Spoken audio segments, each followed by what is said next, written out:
haunted by visions? Yes, Master. They are the memories of a dead man. In the first story, he was a man on a mission, constantly. The mission was sometimes a pretty deplorable one. He had to hunt down the last of the Jedi Knights, and then as the game progressed and the story progressed, he became the hero, and he helps found the Rebel Alliance. In this, he is simply a man on the run who's dragged to the dirt even more by his adopted father, Darth Vader, and he is a man in search of his own identity, trying to find meaning in what it is that he is meant to be and what he's supposed to go and do.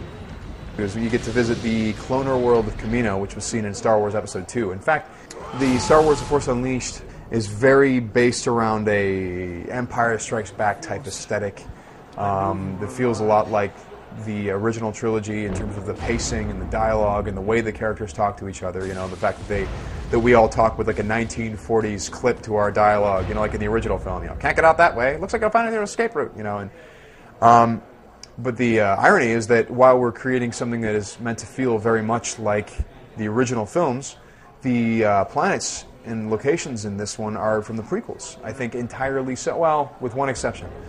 And I think that's kind of cool because it really should be a blend of the two, because this takes place between the prequel trilogy and the original. So there should be elements of both in this version of Star Wars that we're giving you.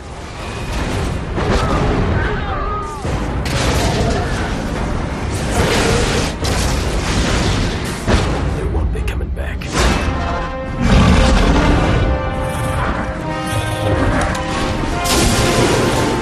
Give yourself to the dark side. The lightsaber is doing a lot more in this one. In fact, I have two. And yeah, people are getting dismembered in this game.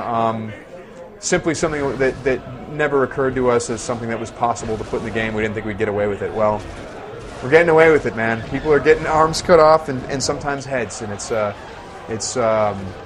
gruesome. There's a new force power called Mind Trick, where it's sort of like the Apprentice's stamp on that iconic power, where Obi-Wan Kenobi said, you know, you don't need to see my identification. And the Apprentice goes, you kind of need to jump off a cliff. Jump off a cliff. We're over there. Jump off the cliff. And they oblige. It's pretty fun.